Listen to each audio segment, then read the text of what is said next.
Hello everyone! Welcome back to HLB Visa Consultancy. In today's vlog, usapang DSWD clearance po tayo. So marami ang nalilito, marami ang hindi alam. Sino-sino ba ang kailangan kumuha ng DSWD clearance kapag magta-travel abroad na may kasamang minor? Classified as minor po kapag yung traveler ay 18 years old and below. Ayan, so may mga nag-reach out sa akin, ma'am, na-offload po yung pamangkin ko, kasama po yung tito ko magbiyahe. So hindi po sila pinayagan, wala daw pong DSWD clearance. Ano po ba ito, ma'am? Ito po ay isang legal na documents na kinukuha po sa any DSWD office. So ito po yung kailangan i-present ng isang minor sa immigration kapag nagbiyahe. So ito ay para mapatunayan na yung minor ay legal yung pagdadala sa kanya sa ibang bansa, at kung wala po talaga nito, pwede pong ma-offload yung minor, hindi po siya papayagan ng immigration natin sa Pilipinas na makalabas ng bansa.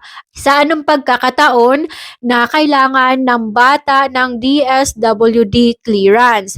So kailangan ito kapag ang isang minor ay magta-travel ng mag-isa na walang kasamang any family member, siya lang po talaga mag-isa. Lalo na yung mga magta-travel na mga 17 years old above pero hindi pa 18, ayan, na walang mga DSWD clearance kasi sabi nila ay kaya ko na po mag-travel mag-isa. Marunong naman po ako magbasa, marunong naman po ako magsulat, naintindihan ko naman po. Ayan, pero underage pa po sila, considered as minor, pwede po silang ma-offload. Kapag ang minor ang kasama niya mag-travel ay yung kanya mga second degree family member or relatives. So walang kasamang biological parents, hindi kasama yung tunay na nanay, hindi kasama yung tunay na tatay. So example, sino-sino yung makasama? Like tito, tita, ate, lolo, kuya, or arkada ng magulang. So kailangan po ng DSWD clearance kapag walang biological parents na kasama mag-travel si minor. Kahit nakasama yung lola, lolo, still DSWD clearance ay kailangan po. Pangatlo, kailangan ng DSWD clearance ng minor kapag ang kasama mag-travel ay yung tatay, biological tatay, pero hindi po kasal sa biological nanay ng bata. So yung parents ng bata, hindi po sila kasal at ang kasama mag-travel ng minor ay yung tatay. So DSWD clearance ay kailangan po.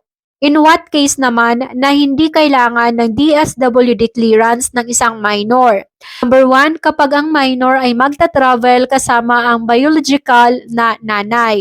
So kahit hindi kasal yung nanay doon sa tatay, basta yung nanay ang kasama ng minor mag-travel, DSWD clearance ay hindi po kailangan. And pangalawa, hindi kailangan ng DSWD clearance ng isang minor kapag ang magulang ay kasal. Okay?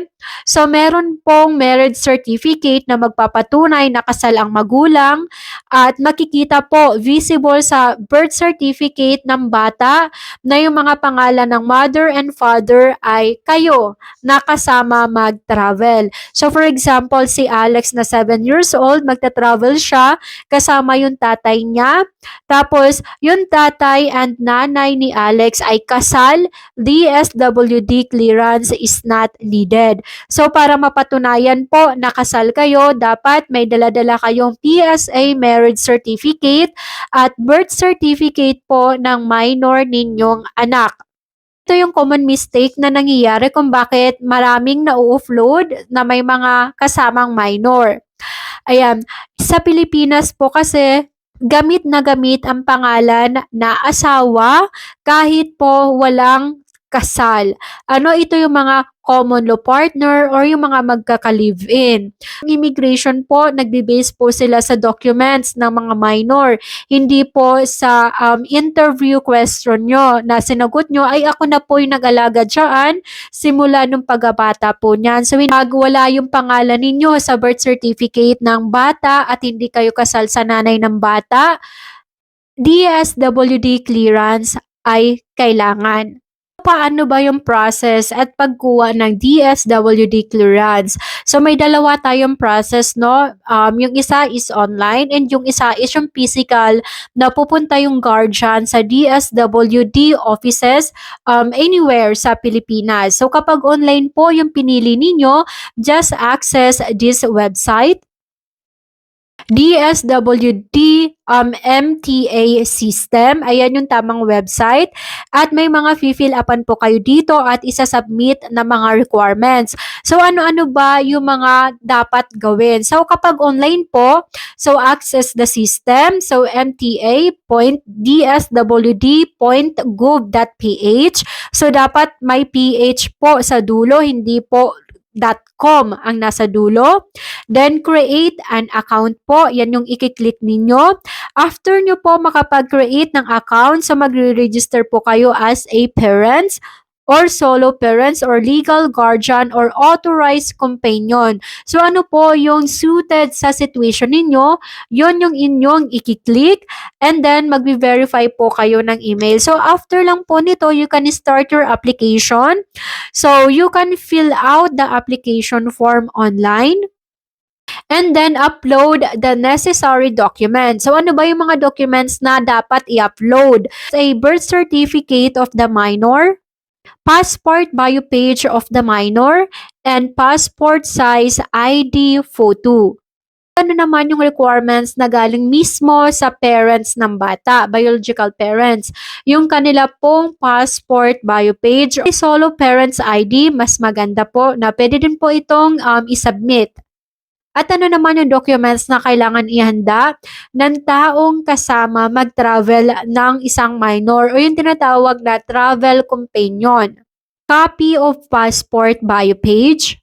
Kung ang kasama ni minor mag-travel ay hindi niya relatives or hindi niya kapamilya, malayong kamag-anak po, for example, family friends, ganyan.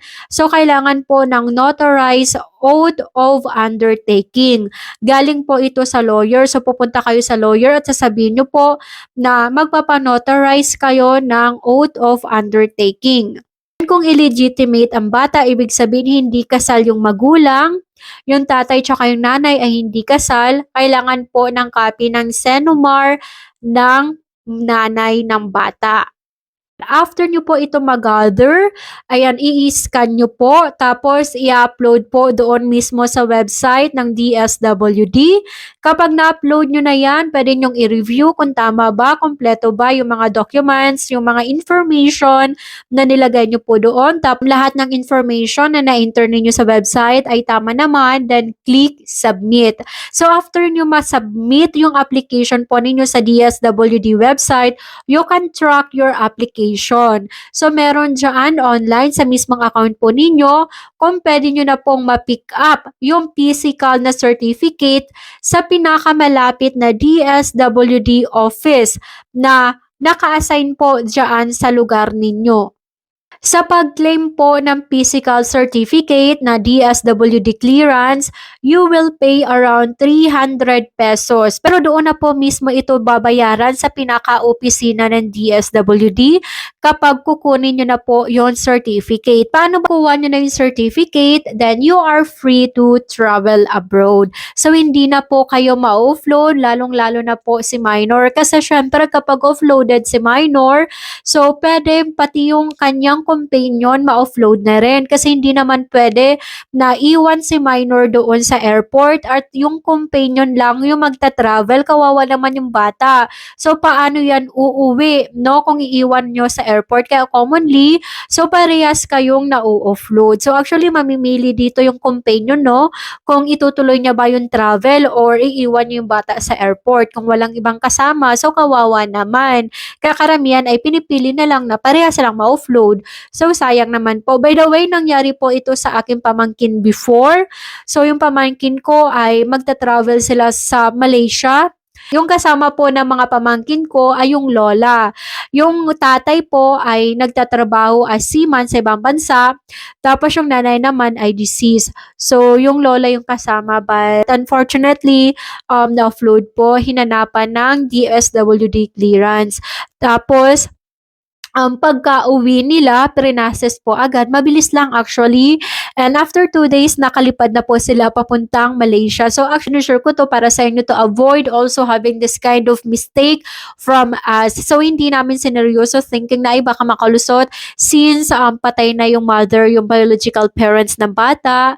So baka i-consider siya ng immigration na kasama yung yung lola, pero hindi pa rin. So talagang hinigpitan po ng immigration. So that is for today's vlog. So guys, thank you so much and see you in my next vlog.